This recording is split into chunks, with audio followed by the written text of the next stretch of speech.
सचिन कुमार। आप लोगों का हमारे यूट्यूब चैनल में बहुत बहुत स्वागत है। यहाँ दोस्तों आज हम सीखेंगे कि ड्राइंग में कौन कौन से टर्म यूज किए जाते हैं जिनके कम से कम शब्द यूज करके हम अधिक से अधिक कम जगह में कम स्थान पे अधिक से अधिक चीज़ें दर्शाते हैं, इसे शॉर्टकट बना के या इसके टेक्निकली टर्म यूज करके। तो चलिए एक एक करके सारी चीज़ों के बारे में जान लेते हैं। तो ये सबसे नीचे हम देखेंगे ये जो A1 लिखा है, फिर P1 लिखा है, फिर P2 लिखा है, फिर यहाँ A2 लिखा है। इसका मतलब ये है कि हमारा ये कॉलम है और ये A1 का मतलब हुआ, A का मतलब हुआ अबाउटमेंट। ये किनारे के जो कॉलम होते हैं शुरुआती के या सबसे बाद के, ये दो कॉलम को हम अंत्याधार कहते हैं।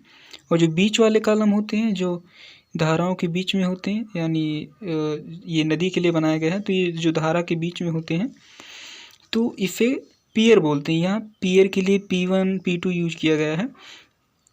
जब इसके बीच के जो कॉलम डिस्टेंस दिखा रहा है, यहाँ पे नंबरिंग किया गया है। ये इसका सेंटर दो कॉलम के बीच में या दो पियर के बीच में इसका सेंटर टू सेंटर डिस्टेंस दिखा रहा है।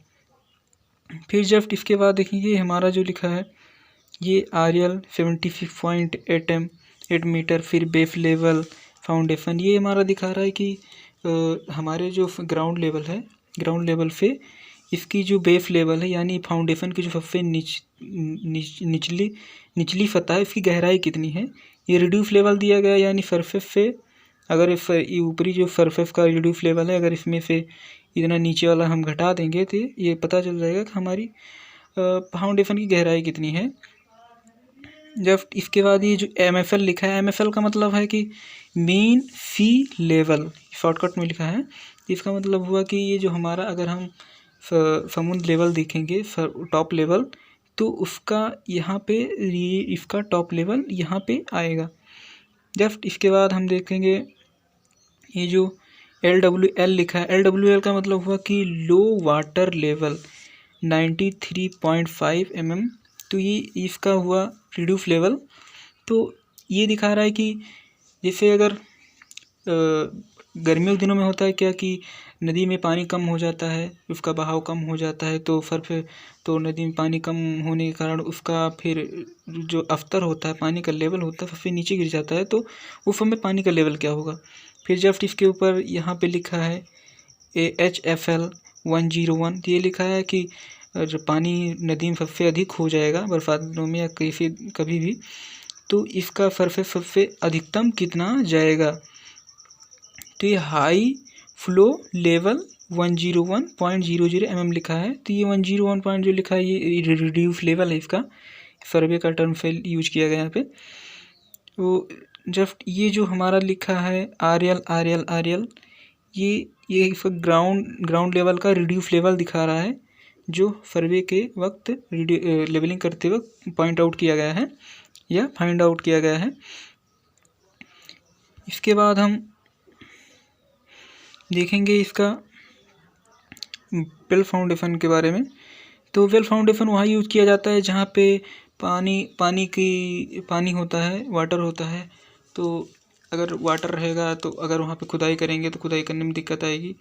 तो खुदाई मान लो किसी तरह कर भी लेते हैं तो वहाँ पे कार्य करने में क्या होगा कि पानी भर जाएगा, तो उसमें जो कार्य करने की क्रिया होती है उसमें दिक्कत आएगी, इसलिए वहाँ पे वेल फाउंडेशन डाला जाता है। तो वेल फाउंडेशन का कार्य होता है कि उस पर पहले एक खोल बनाई जाती है, कंक्रीट की खोल बनाते हैं। खोल को उससे गड्ढे में उससे वर्टिकल खड़ा कर देते हैं, खड़ा करके फिर उसके खोल के बीच में फिंकिंग की जाती है। तो जिस तरह फिंकिंग की जाएगी वो नीचे उसी तरह जितनी फिंकिंग की जाएगी वो अपने कोर के नीचे जो कोर बनी है तिरछी सबसे नीचे सल्फेट दिखाई दे रहा है, तो ये कोर नीचे तरह धंसता जाता है।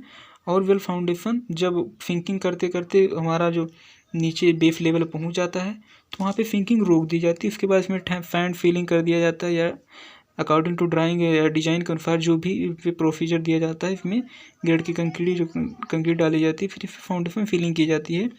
फिर जस्ट इसके ऊपर कॉलम है हमारा, ये कॉलम या पियर कह सकते हैं आप, और फिर यहाँ पे जो किनारे पे दिया गया है ये 40 एक्फी जॉइंट गैप। इसका मतलब हुआ कि जहाँ पे अधिक लंबाई के कंक्रीट के आएंगे, कंक्रीट के स्ट्रक्चर जहाँ पे दो अधिक लंबाई के कंक्रीट का जो सरफेस आएगा, जहाँ पे सिरे उसके मिलान करेंगे, वहाँ पे बीच में गैप छोड़ा जाएगा, तो उसका जो डायमेंशन होगा 40 mm होगा। 40 इसलिए लिखा है कि 40 AFV जॉइंट गैप। देन इसके ऊपर लिखा है कि 500 का मतलब होगा कि यहाँ पे जो अबाउटमेंट की वॉल होगी और ये जो बीम का इसका पेडेस्टल और बेयरिंग का बीच के सेंटर टू सेंटर जो डिस्टेंस होगी वो 500 mm होगी। जस्ट इसके बाद ये जो लिखा है बीच में नंबरिंग किया गया है 8250, ये इसका स्पान दिखा रहा है कि एक बीम का या एक कॉलम के कॉलम सेंटर टू सेंटर इसका बीच की डिस्टेंस कितनी होगी, उसे स्पान कहते हैं। फिर ये जब दिखा रहा है कि जो 2200 mm जो लिखा है ये हमारे क्रॉस बीम या pedestal to pedestal centre to centre distance दिखा रहा है। फिर जब यहाँ पे लिखा है लेंथ ऑफ ब्रिज, तो ये हमारा दिखा रहा है कि हमारी ब्रिज की जो लंबाई है कितनी है, ये 90.230 मीटर है। फिर जब इसके नीचे इसकी दो कॉलम के बीच की सेंटर डिस्टेंस दिखाया जा रहा है। फिर जस्ट आउट इसका इसी तरह। फिर ये जो सबसे ऊपर लिखा है द्वारिका साइड, ये दिखा रहा है कि ब्रिज के जो मार्ग होगा वो किस तरफ से, ये ब्रिज की जो मार्ग हो किस तरफ जाएगी, यानी द्वारिकापुर की तरफ जाएगी। जस्ट इसके अपोजिट में ये विलेज अनारपट्टी साइड लिखा है, ये दूसरी तरफ अनारपट्टी के गांव की तरफ जाएगी। इसके बाद ये जो ए लिखा है, ए का मतलब ये हुआ, ए का ये एक नाम दे दिया गया है और ये जो सर्कुलर दिया गया है इसका एक पॉइंट आउट किया गया है कि आप इस सेक्शन के बारे में या ये जो छोटी छोटी सेक्शन दिया है स्ट्रक्चर है इसके बारे में कहीं पे अलग से ड्राइंग में उसका फुल डिस्क्रिप्शन दिया होगा। आप वहाँ पे जाके ए जहाँ पे लिखा होगा वहाँ पे फुल डिस्क्रिप्शन इसके बारे में पता कर सकते हैं, पढ़ सकते हैं, देख सकते हैं। जब ये जो इंक्लाइंड लाइन है, इंक्लाइंड लाइन जो दिया गया है यहाँ पे ये दिखा रहा है कि अगर इसका जो बीम अबाउटमेंट बन जाएगा तो इसके बाद में थोड़ी सी फीलिंग करेंगे, अलग से भराव करेंगे, मिट्टी की भराई करेंगे या फिर और पीचिंग करेंगे। जो पीचिंग बोलते हैं पत्थरों की, जो पत्थरों का जो बिठाया जाता है जिससे अगर पानी का बहाव हो तो वो जो किनारे की मिट्टी हो उसका कटाव ना हो। तो इसके लिए इंक्लाइंड जो दिया गया है यहाँ पे पत्थरों की पीचिंग की जाएगी या मिट्टी की भराई की जाएगी। यहाँ पे मटेरियल का नाम नहीं दिया गया है, इसलिए यहाँ पे फिर पीचिंग का हम यूज कर लेंगे ताकि ये किनारे का यहाँ पे मिट्टी का कटाव ना हो। फिर ये जो नीचे का जो हमारा ये दिखा रहा है, ये जो ज़मीन ये हंच दिया गया है, कटिंग की गई है तीर की तरह, ये हमारा है सरफेस, ग्राउंड लेवल है, नदी का ग्राउंड लेवल मार्क किया गया है। तो दोस्तों आशा कर सकता हूँ कि आप लोगों को हमारी जी ड्राइंग समझ में आई होगी और इसमें जो टर्म यूज किया गया है वो आप लोगों को समझ में आया होगा, जिससे अगर आप कभी ड्राइंग पढ़ेंगे तो उसमें पता चल जाएगा कि ये ड्राइंग कैसे रीड की जाती है। तो दोस्तों हमारे YouTube चैनल पे अपना कीमती समय देने के लिए आप लोगों का बहुत बहुत धन्यवाद। जय हिंद, जय भारत।